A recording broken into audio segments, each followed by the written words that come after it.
Hi everyone, I'm back again. It's another request content. So I'm going to share to you guys my Osce experience. I'm gonna answer these questions, how I traveled, where and how long was this stay, exam center experience, and expenses. Okay, let's start. So I arrived here in UK October 25, 2019, and I started my work in the hospital November 3, 2019. And I took the exam Osce February 4, 2020. So I waited more than 3 months. 3 months and 1 week, like that. I live here in Cornwall. It's a county in southwest England. I'm here at the tip. So this UK, I'm here at the tip. There. This is Cornwall. So basically, I'm here at the tip of UK. So I took the exam in University of Northampton Innovation Center. It is 6 hours drive from Truro, Cornwall to Northampton. So it's here. So this is Cornwall. That's Northampton. So Cornwall, Northampton, 6 hours travel. Our trust provided a shuttle bus going to Northampton because during that time, there were a lot of examinees. But normally, the nurses who will have Osce takes public transportation like train. But the fare is provided by the hospital, by the trust. So it is free. But if the trust didn't provide shuttle bus for us, we will need to take a train. And it will take ages for us to arrive there. So just like this one, Truro to Northampton. 7 hours, 38 minutes. So, train, walk, bus, walk.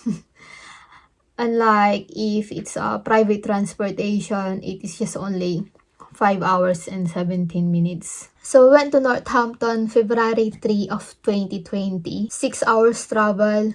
6 hours travel because, of course, there's a bladder break and lunch break. So, we arrived there afternoon. Northampton is a large town and there's a lot of stores. Specifically, Asian stores. So, mapagastos dyan. So, we stayed in Ibis Ibis Hotel, Ibis Hotel, paid by the trust and breakfast included. Yes, breakfast included. Ang sarap ng breakfast doon na. Ang sarap ng pagkain. So, the hotel is just only 5 minutes walk to University of Northampton Innovation Center. So, I'll show it to you guys. So, this is the hotel. It's just 5 minutes walk to Innovation Center, University of Northampton. And it's just only in front of railway station. So, this is the railway station. Yeah, it's just 4 minutes walk. There's a lot of stores close to hotel. In the hotel, there are ironing facilities at the end of every corridor so you can iron your uniform for your Osce. I did iron my uniform there. So my rate to Ibis Hotel, location 5 because it is close to town, restaurants, innovation center, and railway station. For the food, it is also 5 because the food there is delicious and tasty. Sulit, ang sarap.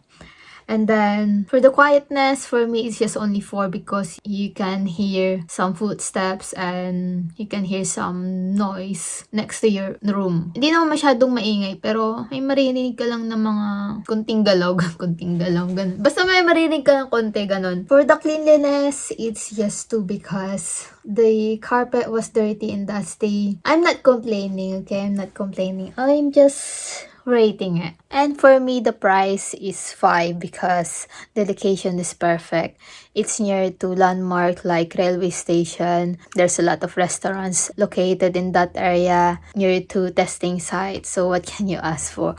And it is not expensive, to be fair. It's just the cleanliness. Pero kung isang gabi ka lang naman dun, di ba, ayos lang. Wag mo na lang tignan yung carpet.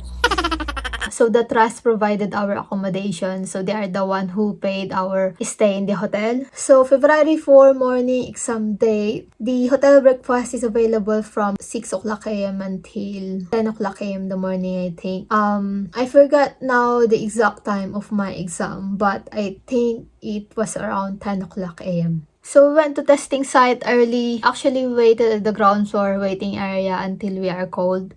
And then, since I was early at the time, they then called me to check my documents. So, they checked my professional accreditation certificate from Saudi because I worked in Saudi before.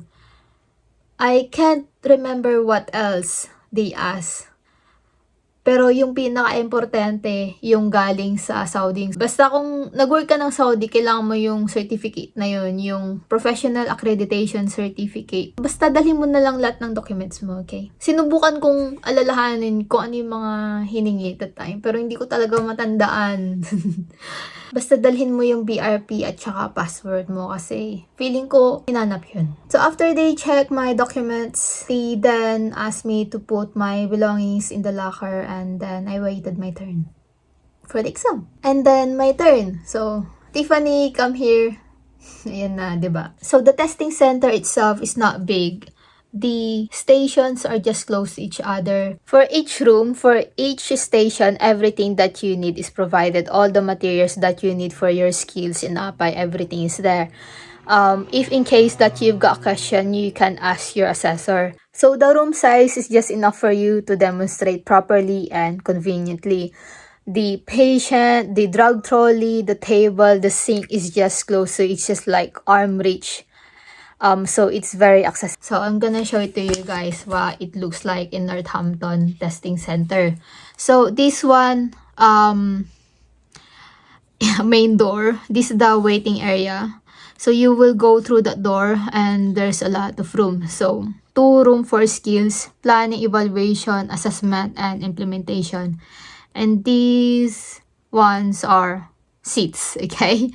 So you basically sit down in front of your room, of your station, and in front of you, there's a poster stating your scenario, what's gonna be the scenarios. So makapag-prepare ka pa ng konting panahon naman, kahit papano. So nung ako, so sinabi sa akin na skills yung una kong gagawin, pinaupo nila muna ako dito, tapos yun, pinabasa sa akin kung ano yung gagawin ko, diba? So, nakapag-prepare ako ng kahit papano. The turnover didn't take long time because every station just only 15 minutes. So, madali lang, saglit lang naman yung exam. My first station, BLS. I didn't expect that. Grabe, pinag-pump agad nila ako ng manikin. Pinakaunang pinagawa sa akin, pump ng manikin. First station. It was fine. I did well. So, next station, peak flow. Again, it was nerve-wracking, but it went well naman. Always follow the marking criteria. Whatever you're doing, skills man yan or APAI, always follow the marking criteria. APAI, for me, was a bit complicated. Para sa akin na, complicated siya. Kasi yung assessment nasa community. And then, pagdating sa implementation, nasa community hospital siya, yung pasyente. And then, sa evaluation, i-refer mo siya sa mas malaking hospital. Hindi na lang siya nag-stay sa kung nasan siya, diba? Sa assessment, I did PHQ9, 15 minutes. The time just went so quick. I realized late that I've got only 3 minutes left. And luckily, thank God, he helped me regain my consciousness. So, I did it faster than I could ever imagine. Iwasan magdaldal masyado. Sabihin lang yung mga importante. And then planning, I finished it just in time. I was so nervous during that time. Like, nagsusulat ako ganyan na nanginig ako. But taking deep breaths really helps. So, do that while doing your planning. Deep breaths. Deep breaths. Whew, please, Lord, help me. Like that. And then, implementation, it went well naman. So, my advice for the implementation is read carefully the prescription. Always remember the 5 rights. Right patient, right drug, right route, right time, right dose. Nabanggit ko na ba yung 5? Basta, 5 rights. And then, check for allergies. Familiar yourself with the penicillin family.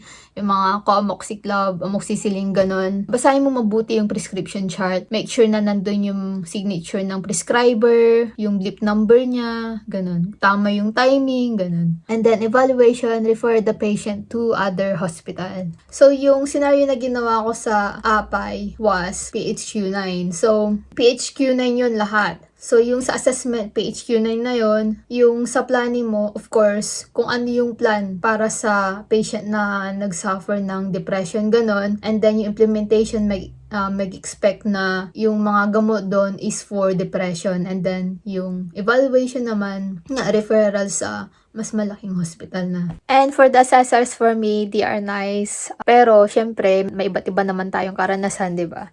Pero sa akin, yung time na yun, mabait sila. Siguro hanggang ngayon. Hindi ko alam. When you finish your demonstration before your time, the assessor will ask you if you want to add something, if you want to rectify something, but it won't mean na makapasa ka. Kasi nangyari na, kasi yung trauma sa pasyente, hindi yun ma-ondo eh. So, you need to apply your exam like a real situation. So, this one, I just want to share to you guys because for me, it really helps to maximize time. So, in my time, I didn't use water and soap to wash my hands. I just use hand gel. Because washing hands with soap and water takes time. Unlike when you use hand gel, it's just so easy. It's just like pump. Easy. Yun. Mas madali yung hand gel kaysa dun sa tubig at sabon. But I'm not sure if they are allowing examinees to use hand gel because there's a lot of things affected by COVID. So, but hopefully they are allowing hand gel. And then expenses. I didn't spend a lot because the trust provided the transportation and hotel. So, I only spend money on food, like on our day 1, my dinner, and then on our day 2, lunch and dinner. I actually spent more on Asian food. So, total expenses for the food, less than 30 pounds. Actually, malaki na nga yung 30 pounds eh. Sinubran ko na lang. My overall Osce experience was indeed difficult but memorable. That day, I wanted to cry after the exam, but I said to myself that if I'm gonna cry, that means I lose. I failed. So, I didn't. I believe in God and I believe in myself. So, that day, after the exam, I knew that I already passed. I already claim it. Diba?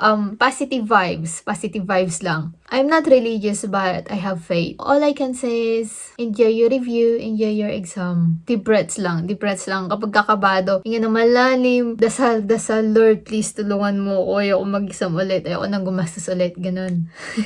So, if I fail the exam, I will need to retake and I will need to pay 397 pounds for the receipt. I will also need to pay for my transport and hotel. So, it's no longer provided by the trust if it's a receipt. Think about the things that you've done on the way here to UK, the hardships that you've experienced on the way here. Alam kong maraming napagdaanan. Lahat naman tayo maraming napagdaanan. So, ayun, isipin mo lang yun para ma-inspire and mawala yung kaba mo. Yun nga, mapasa mo exam. Okay? Right, so bye everyone. Thank you guys for watching. Don't forget to like, comment, and subscribe.